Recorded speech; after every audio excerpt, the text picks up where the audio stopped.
오늘 우리들에게 주시는 하나님의 말씀은 데살로니가 전서 2장 3절로 5절까지의 말씀입니다. 우리의 권면은 간사함이나 부정에서 난 것이 아니요 속임수로 하는 것도 아니라 오직 하나님께 옳게 여기심을 입어 복음을 위탁받았으니 우리가 이와 같이 말함은 사람을 기쁘게 하려 함이 아니요 오직 우리 마음을 감찰하시는 하나님을 기쁘시게 하려 함이라. 너희도 알거니와 우리가 아무 때에도 아첨하는 말이나 탐심의 탈을 쓰지 아니한 것을 하나님이 증언하시느니라. 아멘. 오늘 말씀을 의지해서 한 점 부끄럼 없는 삶이라는 제목으로 말씀을 드립니다. 윤동주 시인의 서시라는 시에 보면 죽는 날까지 하늘을 우러러 한 점 부끄러움이 없기를 잎새에 이는 바람에도 나는 괴로워했다. 별을 노래하는 마음으로 모든 죽어가는 것을 사랑해야지. 그리고 나에게 주어진 길을 걸어가야겠다. 오늘 밤에도 별이 바람에 스치운다. 이 시인의 이런 고백은 하늘을 우러러 정말 한 점 부끄러움 없는 삶을 살고 싶은데 그러나 이런저런 형편과 사정 또 자신의 부족함으로 인해서 거기에 합당하지 못한 자신의 삶의 모습을 돌아보고 다시 한번 다짐하고 결단하는 그런 내용의 시라 하겠습니다.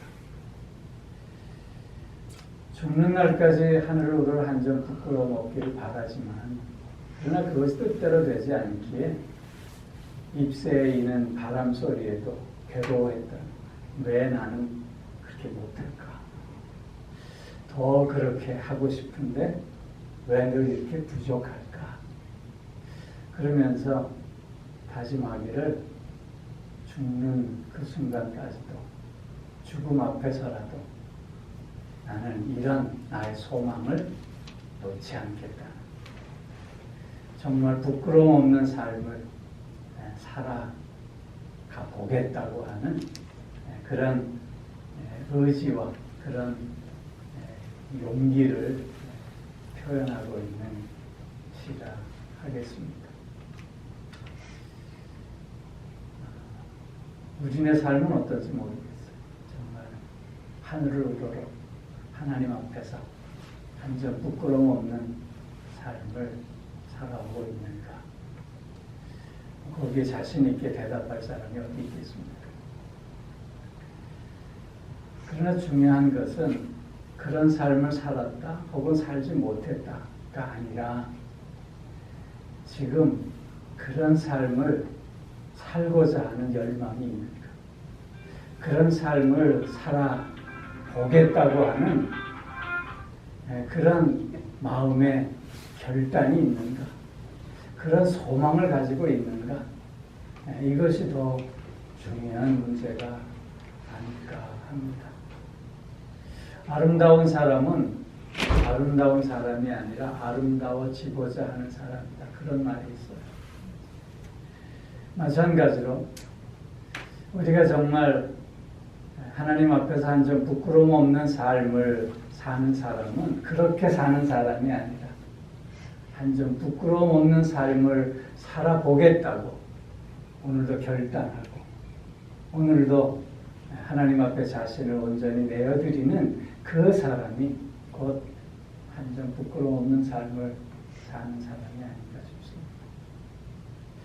사도 바울의 삶을 보면 그도 역시 정말 하나님 앞에서 한 점 부끄러움 없는 삶을 살고자 했던 인물이었음에 틀림이 없습니다. 그는 이방 사람들의 복음을 전하는 사도로서 정말 쉼 없이 자기가 가야 할 그 길을 달려가고자 늘 다짐하고 늘 결단하며 늘 자신을 채찍질하는 모습을 성경을 통해서 확인해 볼 수 있습니다. 푯대를 향하여 달려가며 나는 결코 뒤돌아보지 않는다. 그렇게 고백하기도 했고요. 또 그런가 하면 나는 곤고한 사람이다. 누가 이 사망에서 나를 건져낼 수 있으리. 내가 원하는 선은 행치 못하고 원치 않는 악만 행하고 있구나. 그렇게 자신을 성찰하며 더 정말 하나님 앞에 한점 부끄러움 없는 삶을 살아보겠다고 애쓰는 모습도 우리는 확인해 보게 됩니다. 특별히 오늘 우리도 정말 하나님 앞에서 한 점 부끄러움 없는 삶을 살고자 하는 그 간절한 마음이 있다면 우리가 정말 그런 삶을 살기 위해서 우리가 꼭 생각해야 할 것들이 무엇일까 하는 것을 오늘 본문을 통해서 확인해 보려고 합니다. 특별히 한 점 부끄러움 없는 삶을 살기 위해서는 무엇보다도 중요한 것은 자의식이 분명해야 한다는 것입니다. 오늘 4절 말씀에서 보면 오직 하나님께 옳게 여기심을 입어 복음을 위탁받았다. 즉 사도 바울은 지금 데살로니가 교인들을 향해서 자신을 어떻게 설명하고 있냐면 나는 하나님께 옳게 여기심을 입은 자다 라는 거예요. 이 말은 뭐냐면 나는 지금도 하나님 앞에 서 있는 자다 그 말입니다. 즉 예수 그리스도의 그 십자가의 은혜로 말미암아 은혜 보좌 앞으로 담대히 나아갈 수 있는 자라는 거예요. 이제는 더 이상 죄와 죽음의 사슬에 묶여 있는 자가 아니라 죄로부터 죽음으로부터 해방된 자로 그렇게 오늘도 하나님의 은혜로 살아가는 하나님의 사랑으로 살아가는 하나님의 사람이라고 하는 자의식을 갖고 있는 거예요. 나는 하나님의 사람입니다. 나는 지금도 하나님 앞에 서 있는 존재입니다. 라고 하는 자기 고백과 자기 이해를 먼저 갖고 있음을 설명해 주고 있는 거예요. 이런 자의식이 있을 때 우리는 하나님 앞에서 부끄러움 없는 삶을 살아가는 기초가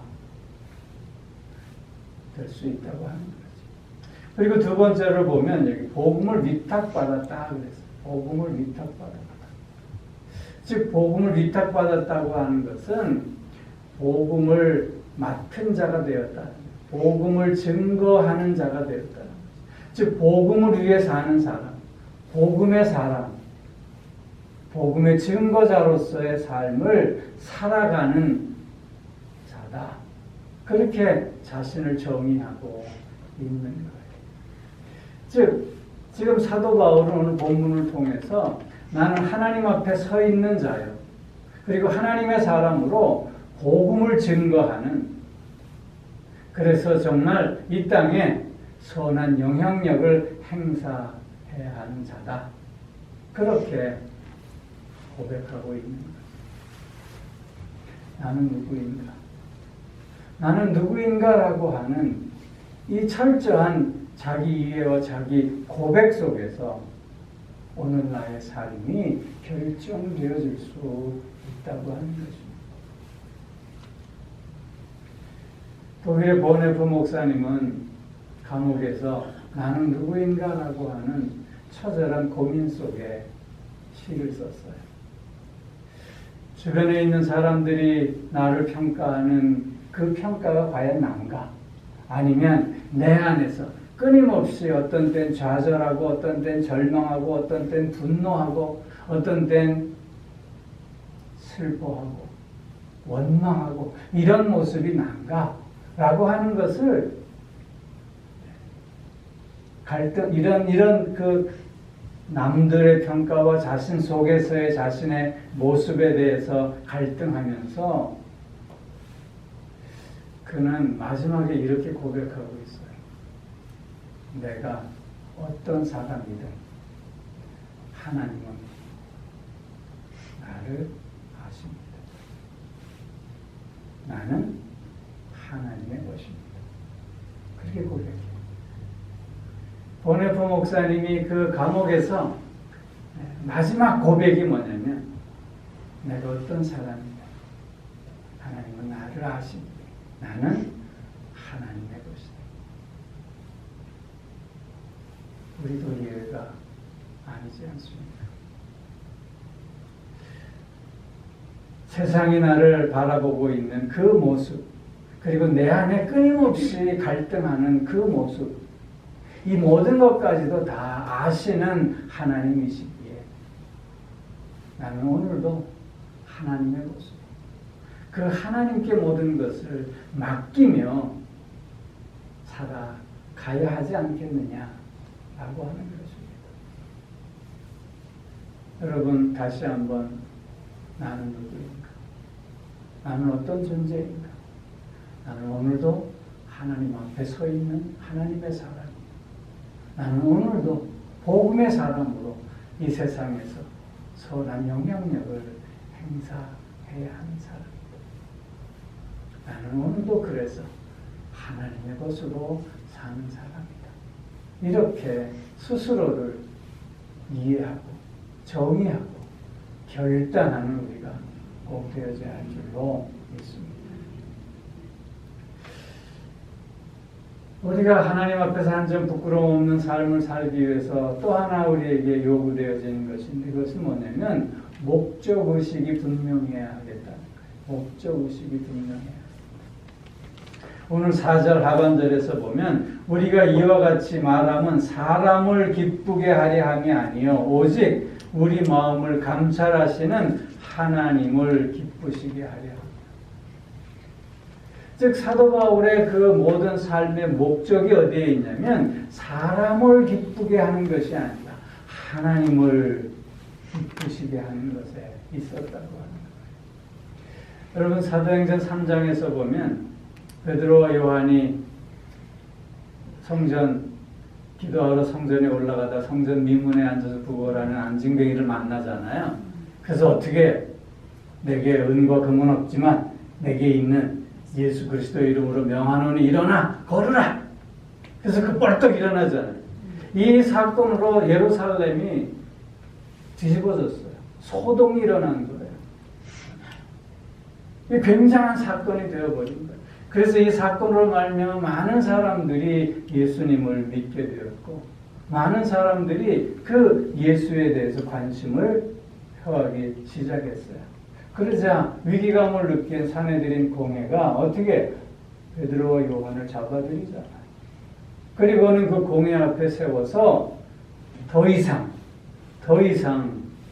예수에 대해서 얘기하지 말고 그렇게 윽박지릅니다. 그때 사도행전 4장 19절에서 보면 베드로와 요한이 뭐라고 대답하냐면 하나님 앞에서 너희 말을 듣는 것과 하나님의 말씀을 듣는 것과 어떤 것이 옳은지 판단합니다.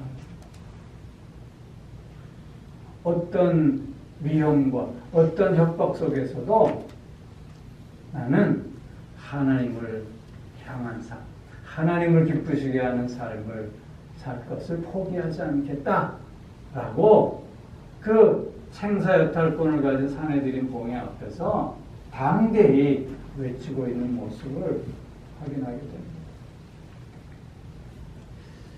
사람을 기쁘게 하는 삶은 무엇이 문제냐면 늘 타협하게 한다는 거예요. 우리가 진실을 가지고 그리고 진리 위에 살아야 하는데 사람을 기쁘게 하고자 한다면 그 진실을 말하지 못하게 됩니다. 진리를 주장하지 못하게 되고 늘 적당히 타협하게 됩니다. 왜냐하면 그의 마음을 얻어야 하기 때문이죠. 이런 타협은 기준이 없어지는 삶을 살게 되는 거예요. 이럴 땐 이렇게, 저럴 땐 저렇게. 이 사람한테는 이렇게, 저 사람한테는 저렇게. 줏대 없다는 얘기 많이 하시잖아요. 그 모습이 왜 그러냐면 사람을 기쁘게 하려고 하는 마음 때문에 그런 거예요. 저 사람의 마음을 어떻게든지 얻고자 하는 그 마음 때문에 그런 거예요. 그래서 사실을 말하지 못하고 진리를 주장하지 못하게 되는 거죠. 늘 타협하며 늘 적당한 선에서 벗어나지 않는 삶을 사는 거예요. 그런 삶은 결국 하나님에게도 인정받지 못할 뿐만 아니라 사람들에게도 인정받지 못하는 삶이 될 수밖에 없는 거예요. 그러나 반대로 하나님만을 기쁘시게 하는 삶을 살겠다라고 했을 때는 정직한 삶을 살 수 있습니다. 용기 있는 삶을 살 수 있습니다. 순수한 마음을 잃지 않을 수 있다는 거예요. 진실을 말할 수 있는 용기를 가질 수 있다고 하는 거예요. 하나님만을 기쁘시게 하겠다 라고 하는 우리의 삶의 목적이 보다 분명할 때 우리는 세상에 흔들리지 않는 삶을 살 수 있습니다. 사람에게 휘둘리지 않는 삶을 살 수 있게 되는 거예요. 늘 진리의 사람으로, 늘 올곧은 사람으로 살아갈 수 있게 되는 것이죠. 세상 사람들은 모두가 다 사람들의 칭찬을 받고 싶어하고 사람들의 인정을 얻고 싶어하고 사람들로부터 다 괜찮은 사람이라고 하는 평가를 받고 싶어합니다. 그래서 그런 것들을 구걸하는 구차한 모습으로 이럴 땐 이렇게 저럴 땐 저렇게 스스로를 지혜로운 자로 합리화하면서 살아가고 있지 않는가 하는 것이죠. 그러나 하나님은 우리의 마음을 감찰하고 계십니다. 우리의 마음을 아시는 거예요. 내가 정말 얼마나 순수한가? 내가 정말 얼마나 정직한가? 내가 정말 얼마나 진실한가? 라는 걸 하나님은 아신다는 거예요. 그래서 그 하나님을 기쁘시게 하는 삶을 살고자 할 때 우리의 삶이 빛이 날 수 있다. 우리의 삶이 더 선한 영향력을 행사할 수 있다고 강조하고 있는 거예요. 목적의식이 분명한 삶이 중요한 이유가 바로 여기에 있는 거예요. 우리를 둘러싸고 있는 상황은 수시로 바뀝니다. 조건과 환경은 수시로 바뀔 수밖에 없어요. 그런데 우리가 이 수시로 바뀌는 조건과 환경과 상황 속에서 그렇게 같이 흔들려 간다면 멀미나서 어찌 살겠습니까? 오히려 비바람이 치는 폭풍 가운데서도 하나님을 바라보며 담대히 서는 그 모습이 하나님으로부터 인정받을 뿐만 아니라 세상 사람들로부터 박수받을 수 있는 이런 길이 아니겠는가 하는 것입니다. 나의 오늘 삶의 목적은 그래서 하나님만을 기쁘시게 하는 삶이다. 이렇게 다시 한번 결단하고 마음을 다잡고 다시 한번 용기를 새롭게 하는 우리가 꼭 되어질 수 있기를 소망합니다. 한 가지를 더 말씀드리면 행동 양식이 분명해야 해요. 행동 양식. 오늘 3절과 5절 말씀을 보면 우리의 권면은 간사함이나 부정에서 난 것이 아니요 속임수로 하는 것도 아니라 이렇게 말하고 있어요. 이건 뭐냐면 바울이 지금 데살로니가 교인들을 향하여서 하는 모든 그 행동의 동기가 순수했다고 하는 걸 강조하고 있는 거예요. 이 사도 바울이 활동하던 시기에는 많은 순회 전도자들이 있었어요. 순회 설교자들, 순회 그 철학자들이 있었습니다. 여기저기를 돌아다니면서 현란한 말주변으로 사람들을 미혹하는 사람들이 있었다는 거예요. 그런 사람들은 결국 자기의 이익을 챙기기 위해 거짓을 얘기하고 또한 궤변을 얘기하고 그리고 이렇게 저렇게 세상의 명예나 또는 돈이나 권력을 취하려고 하는 자들이 너무나도 많았다는 거예요. 저들에게 좋은 모습으로 다가가는 겉모습은 있었지만 그러나 그 속은 동기가 불순했다는 거예요. 자신의 유익을 위해서, 자신의 이익을 위해서, 자신이 원하는 것을 얻기 위해서 그렇게 위선적인 모습으로 다가갔다는 거예요.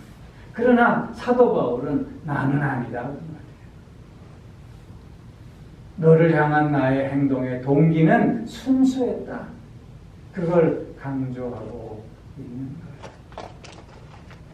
나는 오직 너를 위해서, 나는 오직 복음을 위해서, 나는 오직 하나님을 위해서 너에게 다가가는 것이다. 너희를 진리로 인도하기 위해서, 너희를 자유한 삶으로 인도하기 위해서, 너희를 사랑과 은혜 안의 삶으로 인도하기 위해서 나는 나를 버리고 너에게 다가가는 것이다.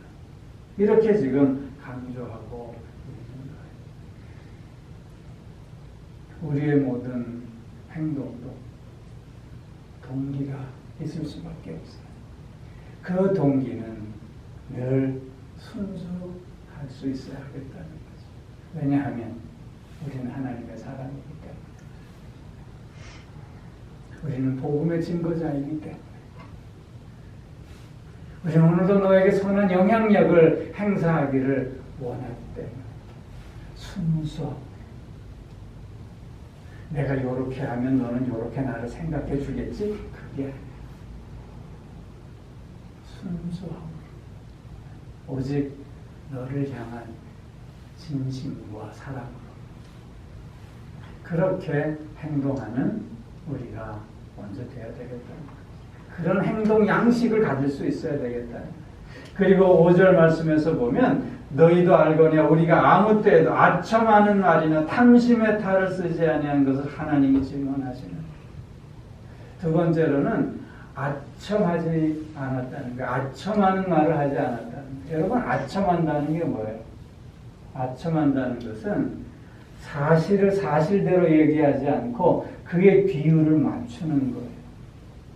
그래서 아첨하는 사람은요, 그와 소통하는 사람이 아니라 그를 조종하려고 하는 사람. 그의 마음을 얻어서 그를 조종하고, 그래서 그를 이용해서 나의 이익을 챙기려고 하는 그 모습이 바로 아첨하는 모습이라고 합니다. 여러분, 아첨의 말을 들으면 순간은 기분이 좋아요. 순간은 기분이 좋아. 근데 돌아서면 좀 찝찝해. 여러분, 그런 느낌 안 가져보셨어요? 누가 나를 막 칭찬하면 순간엔 기분이 좋아. 근데 돌아서면 뭔가 아닌 것 같거든. 그렇게 아첨하는 것은 정말 인격적으로 너와 나의 관계를 유지하려고 하는 것이 아니라 뭐라고? 조종하려고 하는 것이다. 이용하려고 하는 것이다. 그럼 우리가 서로에게 다가갈 때 그래서 조종하려고, 이용하려고 하는 마음을 내려놓을 수 있어요. 성경은 그래서 우리에게 뭐라고 얘기합니까? 나는 너를 위한 존재라고 정의했어요. Being for others. 내가 나를 위한 존재가 아니라 나는 너를 위한 존재. 그래서 사도 바울은 아첨의 말을 하지 않았다. 여러분, 아첨의 말을 한다는 것은 결국 속임수예요, 속임수. 속이는 자가 어떻게 한 점 부끄러움 없는 삶을 살아갈 수 있겠느냐 하는 거죠. 그 다음에 또 하나는 탐심의 탈을 쓰지 않았다. 이건 자기 욕심을 채우는 거죠. 근데 탐심의 탈이라고 얘기해요. 그것은 뭐냐면 겉으로는 성결한 척 하는 거예요. 겉으로는 정말 하나님을 위하는 척 하는 거예요. 그런데 속으로는 어떻게 해요? 자기의 시꺼먼 욕심을 채우려고 하는 거예요. 그것을 탐심의 탈이라고 얘기하는 거예요. 즉 우리가 보다 분명한 이런 행동의 양식을 가져야 되는데 그것은 뭐냐면 서로에게 순수해야 하고 그리고 두 번째로는 늘 너를 향해 갈 수 있어야 된다. 즉 너를 결코 수단화해서는 안 된다라고 하는 거예요. 너가 나의 목적이 되어야 한다. 그것이 우리의 행동 양식이 되어질 수 있어요. 그럴 때 우리는 하나님 앞에서 보다 부끄러움 없는 삶을 살아갈 수 있게 된다라고 하는 거죠. 우리가 이런 삶을 산다면 하나님이 증언하시는 세상 사람은 다 나를 어떤 때는 오해하고 나를 모른다 할지라도 하나님은 아신다. 하나님이 나를 증거하신다. 하나님이 나를 위해서 증언해 주신다. 그런 것입니다.